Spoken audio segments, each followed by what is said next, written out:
Um, Today, our last workshop for the educational program for NODAC is on the different educational session types that are being offered this year, as well as what you can expect from the review process. And so we are going to be talking about a few different things. Please, as we go through this, drop questions in the chat or feel free to unmute yourself. We have tons of time for questions, but we'll go ahead and kind of dive into the agenda. Oh, this is still me. So things we're going to talk about today. So we'll talk about the 4 different educational session types that you can submit to present at the conference. We'll review the timeline and talk a little bit about the submission platform Sessionize as well.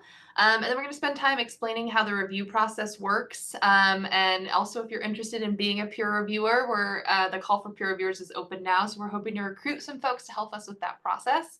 And then some overview of upcoming webinars and workshops being offered by the entire NODAC committee, things that are coming down the pipeline. Awesome. We can do introductions as well. Hey, everyone. My name's Austin McDonald. I use he, him pronouns, and I serve as one of the 2 co-chairs for Ed Programming. I serve as the Associate Director of Orientation at the University of Maryland, College Park. And hi, everyone. My name is Drew Nicholas. I use she, her pronouns. I am the other educational programming co-chair, and I serve as an internship advisor with the University of California's Washington, D.C. program. Cool. So we, again, want to deep dive kind of into the educational sessions and program that we will offer at NODAC this year, but want to answer your questions that you have as well. This recording will live on the website too. So if maybe you have a friend that wanted to join but couldn't, or you have questions that come up afterwards, we will put the recording and the other ones that we've done on the website here shortly. So we have 4 different educational session types, and Drew will start off with the first one. Yes, so the first type that you can submit is an educational session. So these are the more traditional sessions you'll probably think of when you think of the peer learning at any conference. So these are 50-minute session blocks, and it's time for you to present any current research, best practices, or innovative ideas that advance the field of orientation, transition, and retention, or our professional careers. So if you have a great professional development opportunity or things that'll help folks get better in their career, those are totally welcomed as well. And so this is time that's more lecture style focused. The room you would be presenting in typically will be kind of audience style. And then there's usually going to be about 8 sessions at a time. So you can anticipate about 20 to 40 folks attending an educational session. Awesome. And we think with the educational sessions are more of those anecdotal information that you all want to provide. You have some really cool research or pieces that you want to share. That's going to be more of a lecture style. So you have ideas that you want to give out in a presentation style. This would be one of the best options for you. The next one that we will chat about is those roundtable discussions. So you might have attended one of these in the past. But basically it's an organized conversation with a moderator. So that could be you, it could be a group of people, it could be a panel as well that serves as a roundtable session for you. But basically you have a topic that you just want to have a conversation with other folks about. So it could be something very general. I know that there are different communities and networks that have them, like the large institution networks, small institutions. Some of those roundtables usually exist.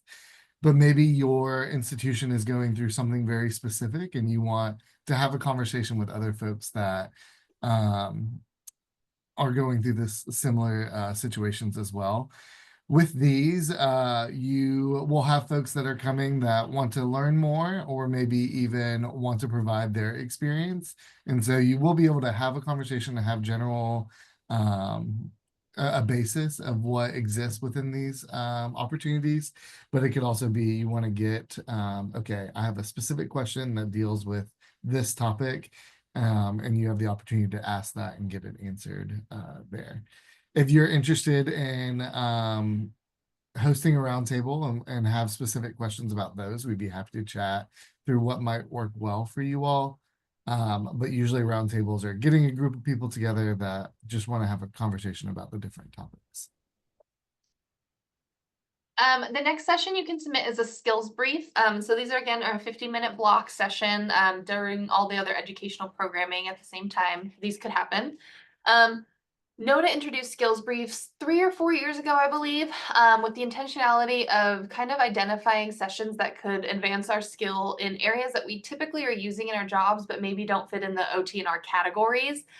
So some really successful skills briefs that we've seen in the past is, how to build a budget or how to manage your budget, how to develop a development program or a fundraising program, photography skills, learning Adobe. So skills that, I would love to have a financial analyst and a graphic designer on my staff, but that's not going to happen. So things that have been helpful to help our jobs, but maybe aren't necessarily orientation, transition, and retention skill set in the normal sense. So if these are skills that you have or things that you have trainings on, these are a great opportunity to kind of showcase those and also learn from them. And they are kind of up to you how you want to do it. So you could do a training, you can do an overview. Based off how you submit the proposal will kind of determine the room you get. So if it's a more hands-on proposal, we can be intentional in giving you a roundtable space, but if it's more lecture style, we can give you a theater style. So these are really creative opportunities, but also really beneficial to kind of all of that other stuff about our job that's not functional area specific.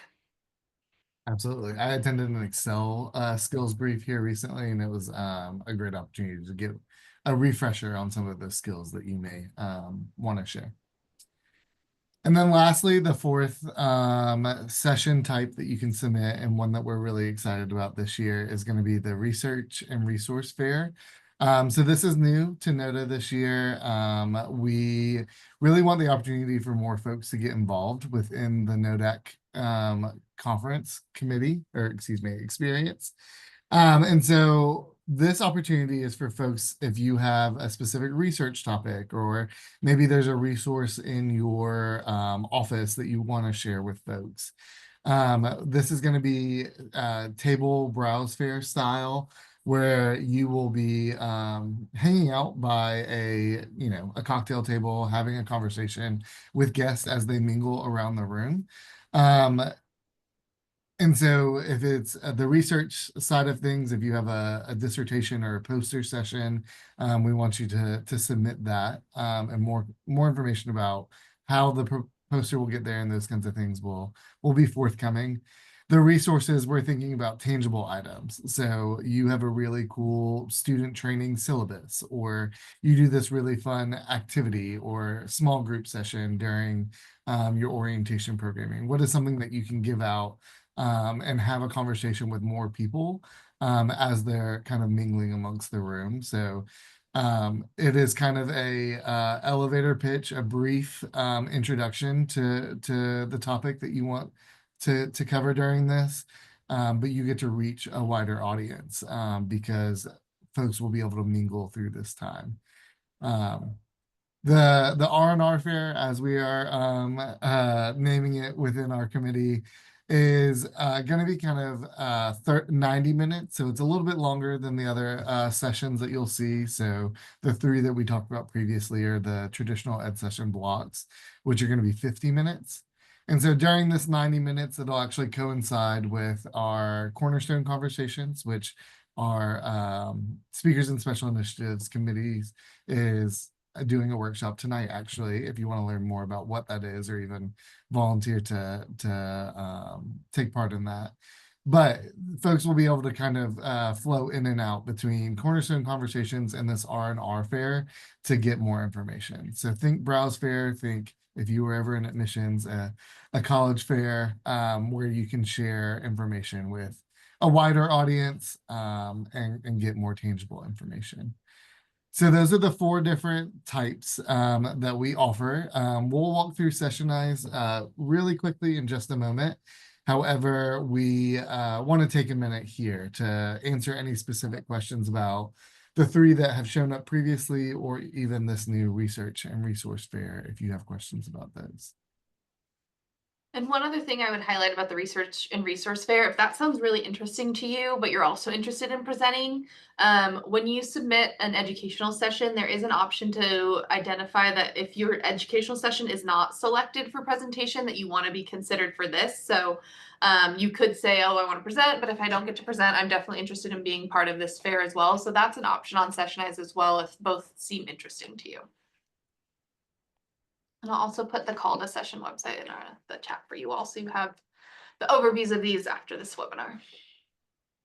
Yeah, that call to session website we'll reference throughout this workshop, but it has all of the information that we just went over listed there for you. That's also where the recording will be after this session. We're really excited about the R&R Fair.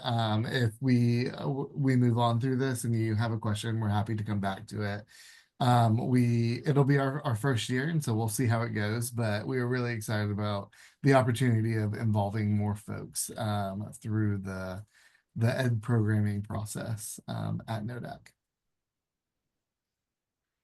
Awesome. So next is going to be our call for session. So want to talk briefly about our timeline and what to expect moving forward. So our call for sessions is going to be due June 26th, which is just about a month or so away, which is frightening to think about.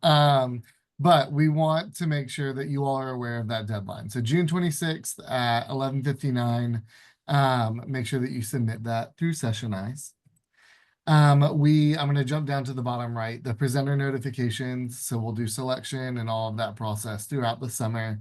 If you submit an ed session, you will hear back either way on August 22nd.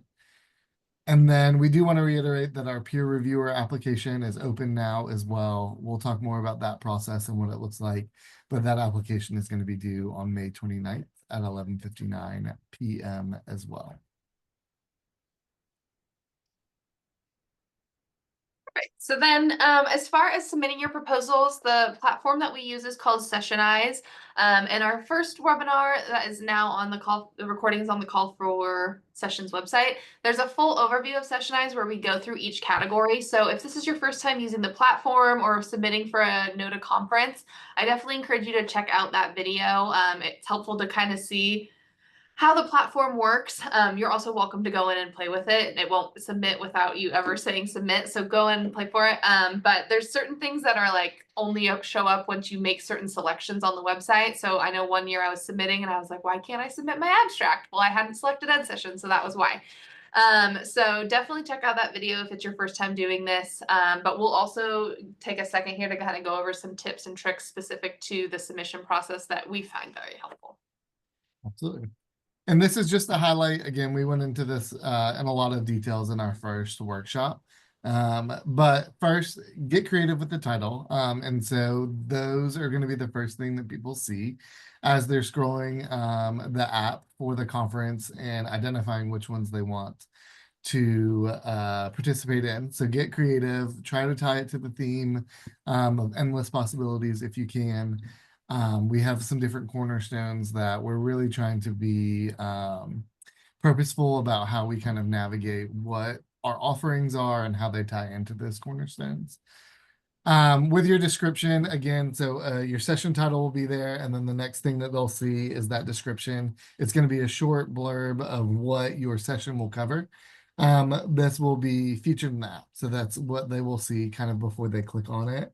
And then your session type. So those 4 that we just kind of chatted through, you'll be able to pick which one you want to submit for, and that'll be helpful as we go through the review process and what that looks like as well.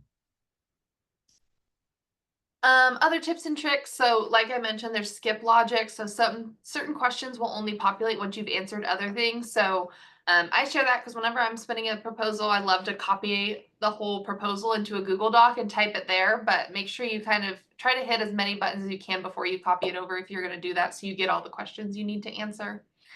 The session details. So this one we wanted to highlight specifically because this is the core of what peer reviewers will be looking at. They'll see everything you submit, minus any identifying information, but this is really where they're directed to spend most of their evaluation. So the session length, the outcome, the intended audience, the category, and the core competencies. We're going to go over exactly how they review here in just a few moments, but really spend some time, especially on the outline. That's kind of where I encourage folks to spend the most time because that's kind of the largest section of the proposal. And so that's where most peer reviewers will spend most of their time understanding your proposal.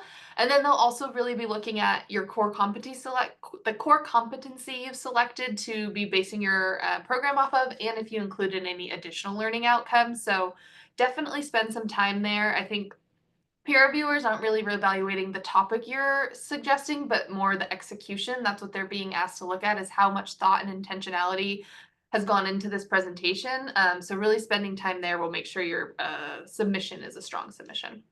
And then lastly, speaker info, make sure all your information is up to date. You'll have an opportunity before the conference to update it if you're selected and want to change any of your information. But make sure it's at least your contact info is current. So if we do select you, we're able to get a hold of you. Awesome. And so we, again, have some tips and tricks that we want to share. Centralize your ideas within the conference cornerstones. We hit on this just a second ago. We have those 4 cornerstones. The definitions are listed on our call for session webpage as well. Familiarize yourself with those, and if you are able to, you can select which one fits best to you. There is an option on there though that you don't want it to be in any of those tracks as well. So you can think through that too. The sooner you start, the better. I know that we are all going into our busy season as we start this summer, and your orientation programming may be kicking up. But go ahead and, again, like Drew said, pull it out of the sessionize, start a Google Doc, start thinking about what you want to present on. If you're working with other folks, kind of brainstorm together. That way you are prepared and not being one of the folks that submit at the very end on June 26th. Give us a holistic view of your topic. So again, we're only being able to evaluate on certain information that you give us. And so if your idea isn't fully thought through, or if we don't really understand what you've given us, then it's going to be harder to select or rank yours a little bit higher than the others that we're comparing against. Fill in the gaps of OTR. So we are trying to be very cautious and strategic about what we offer at our conference this year. And so there are always some hot topics that a lot of people are going to submit and try to present on.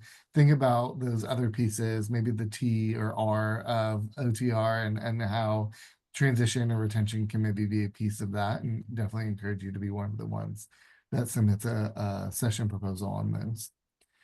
We talked about submitting a Google Doc. It's definitely helpful as you're trying to work offline and put all of your ideas in one space. Some tricks. So revamp NODA regional proposals. So maybe you submitted a regional and you weren't selected. We definitely encourage you to submit that again. It's actually pretty easy in Sessionize. You have the ability to log in and see your proposal and just switch it over to the annual conference. But think strategically about what you submitted and maybe why it wasn't selected and what you might need to update before you submit again. Know that you're the expert in your area, so you are the one that is submitting on a certain topic, and you have that information. So making sure that we are well prepared as we evaluate all of your sessions, that we feel confident that you are able to educate others on whatever it may be that you're presenting on. Attend webinars. So you are already here. We appreciate you, and utilize those resources that we've listed on the call for session webpage as well. Any questions about the submission process before we go into the review process?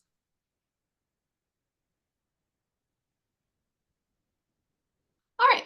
Well, if you have them, feel free to continue to unmute or put them in the chat. But now we'll kind of take a look at how your session is being evaluated.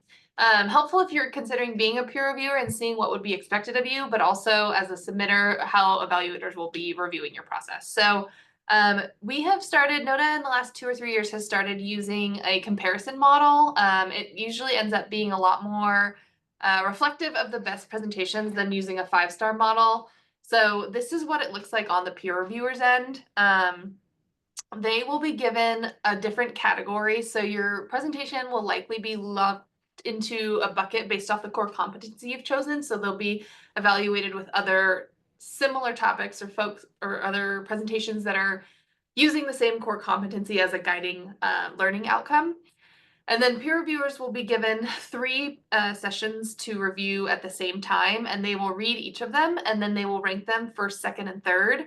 If they have a strong opinion, either highly really like this session or really want to downvote it, they'll be able to put that stipulation in as well. But this isn't the only time it's looked at. So if an evaluator is given 12 proposals, each proposal will be ranked amongst at least 5 to 6 other presentations. So it'll be ranked multiple times. And then these rankings are submitted to Austin, myself, as well as Aaron, the chair of the conference, Molly, who is our graduate assistant, who is here today as well. We will then take a look at all of those rankings and then reevaluate the presentations a second time just to make sure that the strongest presentations are put forward. I put this out there to say it's helpful. I didn't realize this was how it was done until a few years ago, and it's helpful to kind of visualize like what you need to put into your presentation. So it's not just being evaluated like what did I type, but it's being compared to other similar presentations. So that way you kind of know to put the most information in there.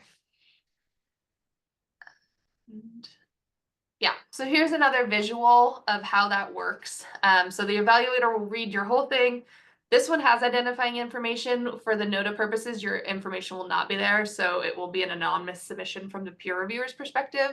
And then they will be able to rank those 3 against each other, and then they'll see that same presentation at least 3 times, so it'll be ranked against 5 to 6 presentations in total.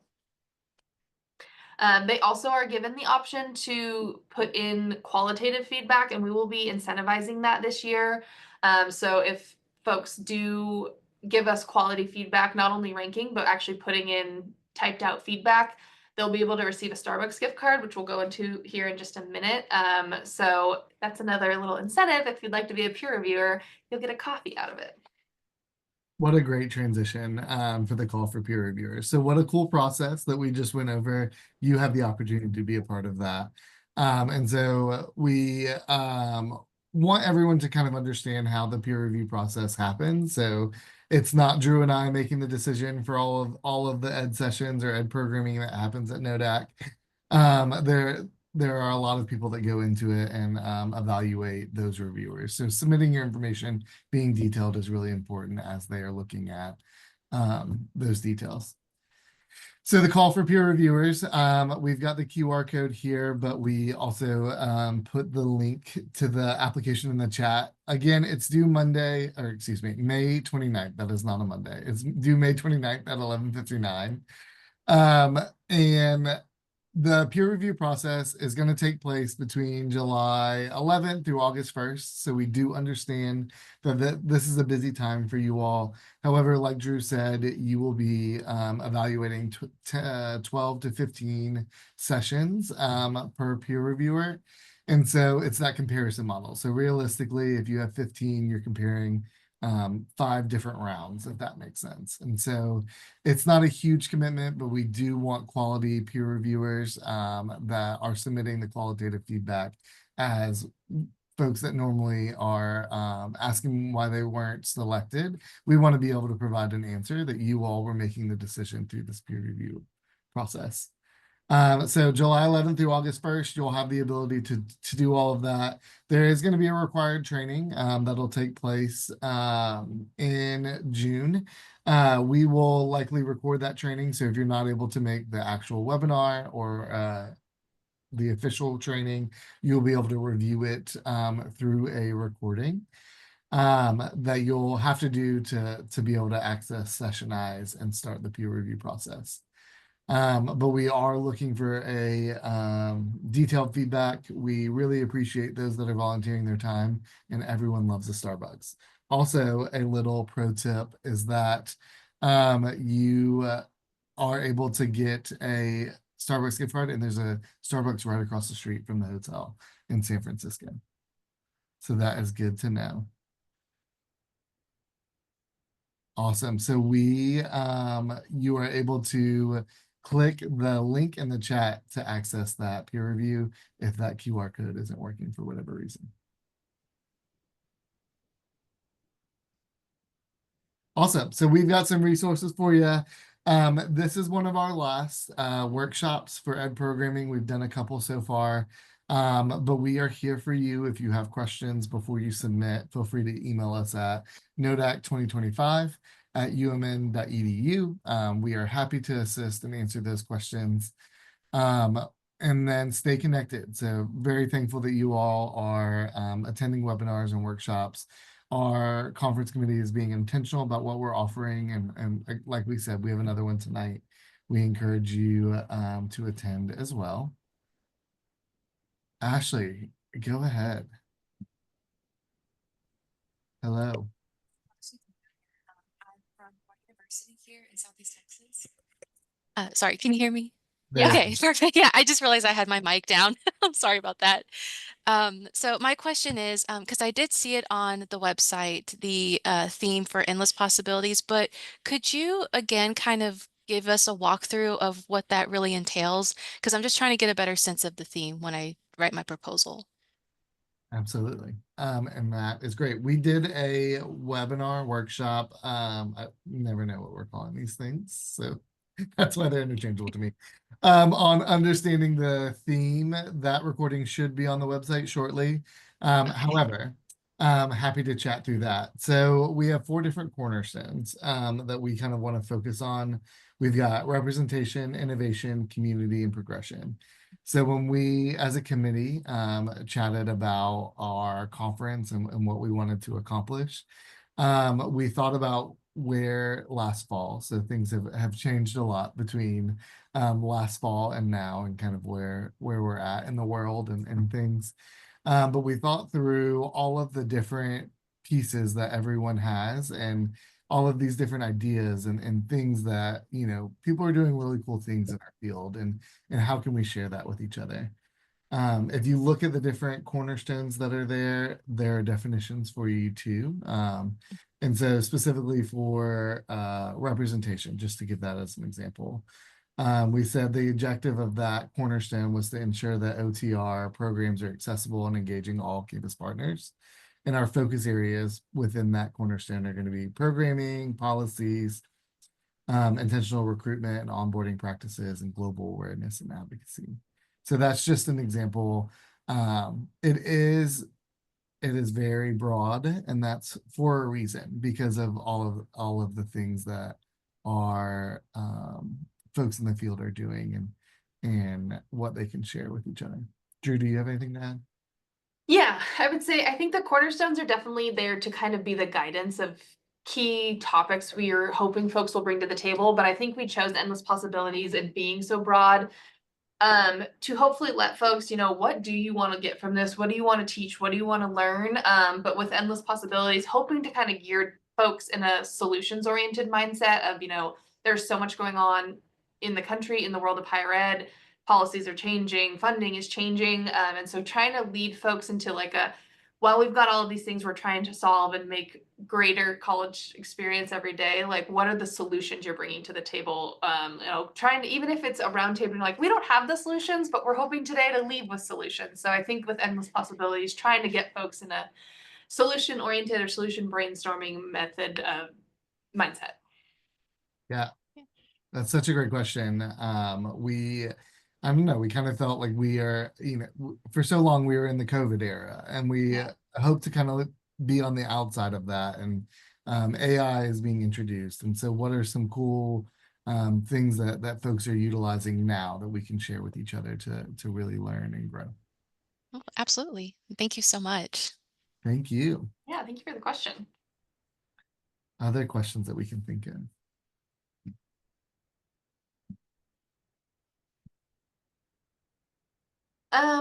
Other things to keep in mind. So what's next? Well, NODAC is coming sooner than it seems. Summer flies by, so definitely have it on your calendars. The conference is October 24th through 27th in San Francisco. Registration will be live in June, so you'll receive emails and communications in June from NODA about registration. The hotel block and all of that is coming soon. Please apply to be a peer reviewer. If a coffee isn't enticing enough, you'll get to appreciation from Austin and I, endless appreciation. So please do it. I think it's a really helpful process if you are submitting to the proposals. But please, if you have the time, we would love your support in that. And then finally, our last office hour before the submission deadline for educational programming is Thursday, June 12th at 10 a.m. Central Time. So those office hours are just free form. If you have questions, if you want to pitch ideas and kind of ask for feedback, there's no official programming for those. It's just Austin and I hanging out for an hour. So please feel free to stop by. And yeah. What other questions do y'all have for us?